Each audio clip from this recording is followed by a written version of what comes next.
There are places on Earth that seem to hold no more surprises, places we believe have already given up all their secrets. But there are also places that remain almost entirely cut off from the modern world. And deep beneath the ice, buried under kilometers of frozen silence, are secrets that no one has ever dared to speak aloud. But perhaps the most frightening thing of all is this: these secrets are either being deliberately hidden or no one dares to reveal them. So what are they? What truths lie frozen in that forgotten place? Let's find out in today's video, so fasten your seatbelt.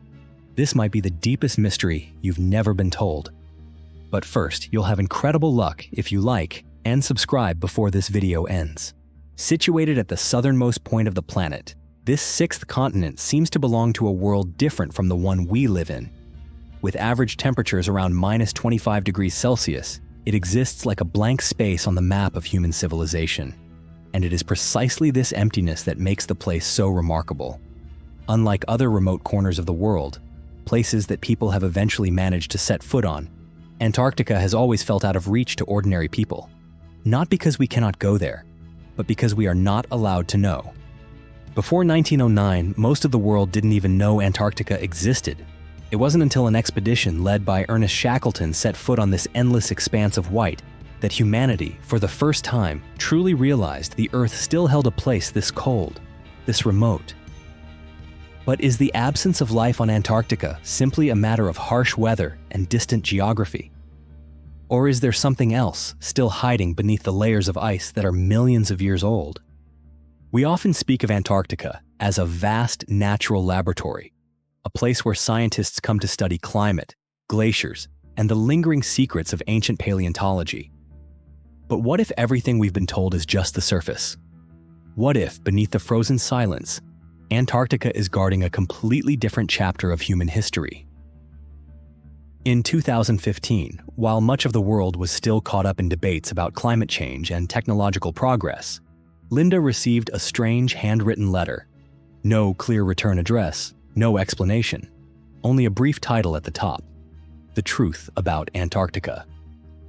The author claimed to be a former pilot who had served for many years in both the United States Air Force and Navy, someone who had spent considerable time stationed in Antarctica.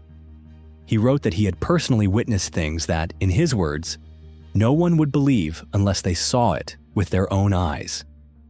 But this wasn't the first time Linda had encountered such unsettling revelations.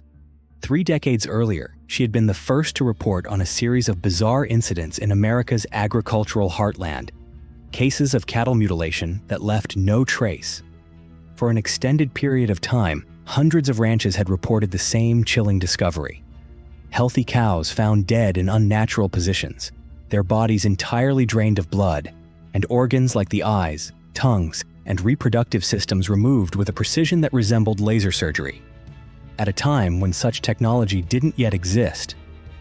With the instincts of a seasoned investigative journalist, Linda didn't overlook a single detail. She pursued hundreds of interviews, collected thousands of pages of reports and photographs, and eventually produced a documentary titled A Strange Harvest. The film didn't just send shockwaves through the community of anomalous phenomena researchers. It also won international acclaim and, more importantly, opened the door for countless other witnesses to come forward with stories they had kept hidden for years. And soon, the strange stories of Antarctica began to find their way to her. Most of the letters came from retired military personnel, former government engineers, and even scientists who had once worked on strictly classified projects. According to them, Antarctica was never the pristine wilderness that maps and textbooks suggested. Not only did they reject the idea that the continent was uninhabited, they insisted that what lay beneath the surface was what truly needed to be concealed. They spoke of secret research facilities, of architectural structures with no identifiable origin, and of operations that no government agency had ever officially acknowledged. All of it, they claimed, was taking place in silence, hidden beneath the vast white ice of Antarctica. In the haunting letter Linda received at the start of 2015, the pilot began recounting a fateful flight, one that took him across a restricted zone near the Amundsen-Scott station on a night of bone-chilling cold.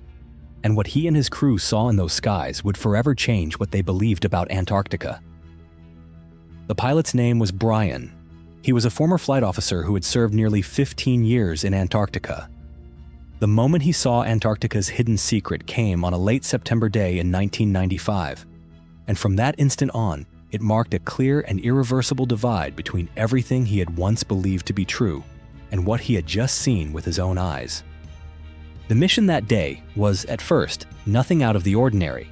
An engineer stationed at McMurdo, the largest research facility in Antarctica, had suffered a severe accident and was in urgent need of surgery. However, McMurdo lacked the proper medical equipment, and the only pilot available to transport the patient to Davis Station was Brian. As per strict regulations, all flights over Antarctica were required to avoid a military no-fly zone near Eastport Station. But that day, there was no time to wait for clearance.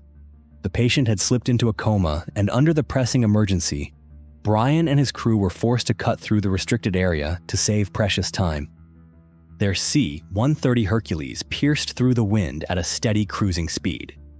At first, as they entered the no-fly zone, everything appeared routine. But only a few minutes in, Brian received a report from his co-pilot.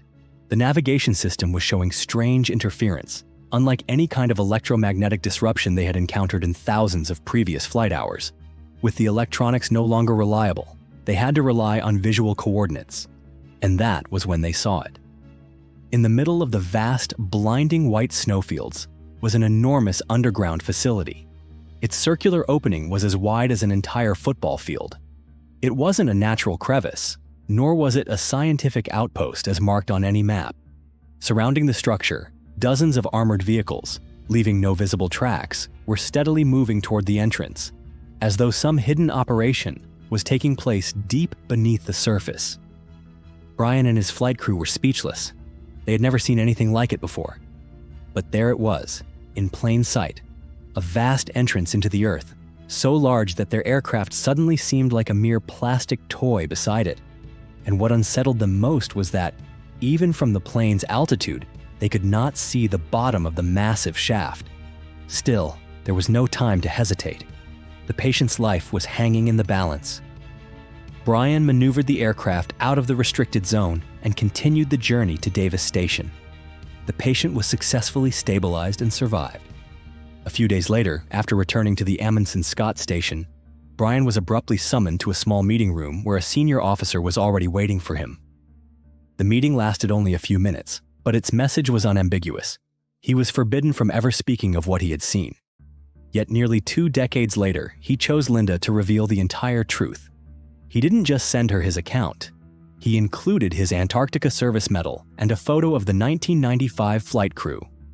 In the photo, he stood in the front row on the far left, wearing sunglasses, a quiet but unmistakable proof that what he had seen was no fabrication. And as if Brian's story alone weren't shocking enough, another former military man, known only by the codename Sparta 1, would soon step forward, ready to reveal an even deeper layer of Antarctica's secrets. It was on a July afternoon in 2018 that Linda sat through an interview so disturbing, she stopped taking notes halfway through, overwhelmed by the weight of what she was hearing. The man introduced himself as Sparta 1, a former serviceman who had once served in the United States Navy. For security reasons, he never revealed his real name, and during the online interview, his face was completely concealed, while his voice had been altered to avoid recognition. But the content of what he shared was anything but vague. According to him, in 2003, an American spy satellite was scanning the southernmost polar regions to detect signs of nuclear activity or dangerous geological shifts. But this time, the images that came back left intelligence analysts stunned. A massive artificial structure, clearly defined, was detected nearly 3 kilometers beneath the ice. It was octagonal in shape and constructed from black basalt, a material known for its extreme durability, commonly found in ancient structures with high technical sophistication. Immediately following the discovery, a specialized task force was deployed to Antarctica with one singular mission: to locate and investigate the structure. Sparta 1 was assigned to provide security for the scientific team, but that also meant he witnessed the entire operation, from the first approach to what lay deep within. When they arrived, another survey team had already begun excavation, opening up part of the structure. Emerging from the dense layers of ice was an enormous stone doorway. It looked heavy, monolithic even, but it could be pushed open with surprisingly little force. Inside was a perfectly straight corridor that descended into the earth, where the temperature shifted in an inexplicable way. Outside, the air was minus 40 degrees Celsius, but inside it was strangely warm. The entire hallway was illuminated by a faint bluish glow that emanated from the walls themselves. Sparta once said that the scientists paused for a long time in silence, overwhelmed by what they were seeing. They understood immediately that this structure could not have been built after Antarctica had frozen over. If it truly lay beneath 3 kilometers of ancient ice, then it likely predated the continent's glaciation, meaning it could be over 30 million years old. Beyond the first hallway was another door, one that opened vertically, sliding up into the ceiling like a massive mechanical gate. And just beyond that, they stepped into a vast chamber, so large its size could not be measured by the naked eye. The room glowed with a cold, quiet blue light. It was as still as a dead forest, and at the center of it stood something that caused everyone to hold their breath. Hundreds of biological containment units, transparent, cylindrical tanks, stood upright. Suspended within them were humanoid forms that did not match any biological record known to mankind. They were not entirely human, but neither did they resemble the stereotypical extraterrestrials of science fiction. According to Sparta 1, each figure had a human-like form, but the proportions of their limbs, the tone of their skin, and the softness of their features were distinctly different. Some of the beings appeared to be in a state of suspended animation, yet faint biological signs, indicators of life, could still be detected. What shocked the team even more was a hushed comment whispered by one of the scientists. These were not visitors from another world. They were intentionally engineered hybrids, part extraterrestrial, part ancient human. Sparta 1 claimed that the purpose of this base was to preserve life. It was a biological backup system, created for a future in which humanity would no longer be capable of sustaining Earth. These beings, if ever awakened, would be the ones to inherit the planet. A biological reset, triggered after the fall of mankind. If Sparta 1's initial account had left Linda in a state of stunned disbelief, then what he revealed next pushed her to the very edge between belief and doubt. According to Sparta 1, the structure beneath Antarctica was not unique. In fact, it was merely one part of a global network of underground bases, connected through a system that most of humanity has never even imagined. Similar facilities, he claimed, exist on the Moon, on Mars, and even deep beneath Earth's oceans, in places so remote that neither radar nor satellite imagery can reach them. But what made this even more astonishing was what came next. Major governments around the world are aware of this. And not just aware, they've taken part in bilateral agreements with non-human species. In those agreements, humans granted extraterrestrials permission to conduct genetic research, to observe social behavior, and even to make limited ecological interventions in specific regions, trading these permissions for technology, for knowledge, and above all for one thing: time. Because, according to what Sparta 1 heard directly from project advisors, Earth is moving rapidly toward its breaking point. Climate change, resource exhaustion, and escalating geopolitical instability are driving the planet into an irreversible phase. And while these otherworldly civilizations have not fully intervened, they have not stood idly by either.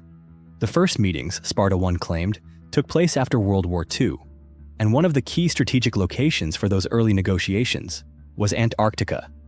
In 1947, just 2 years after the atomic bomb was dropped on Japan, the United States Navy launched a massive military operation to Antarctica, known as Operation High Jump.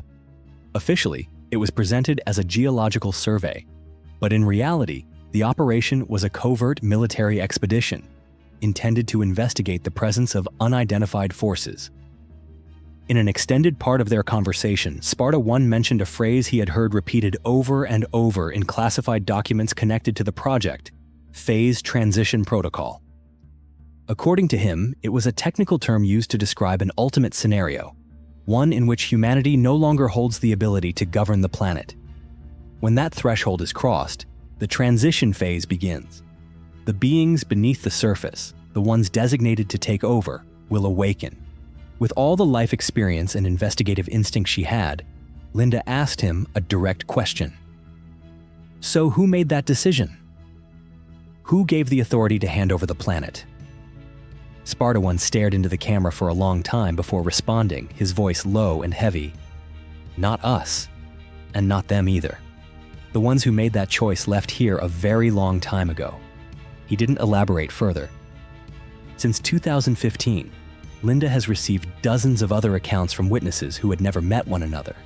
Yet they all described the same structure, the same pale blue light, the same soul-deep chill that settled over them the moment they stepped inside. Some referred to the beings as the gatekeepers. Others believed they were the descendants of a prehistoric civilization, one that once ruled the Earth tens of millions of years ago and had simply lain dormant, waiting for their time to come again. Do you believe that what you've just heard is the truth? You might not believe everything you've just heard, and maybe the stories of underground structures, extraterrestrial life, or secret agreements feel like nothing more than imagination taken too far. But if something in this story made you pause, even for a moment, feel free to share your thoughts in the comments below. And if you'd like to keep exploring the mysteries that time and silence have tried to bury, don't forget to subscribe and turn on notifications. I'll see you in the next video.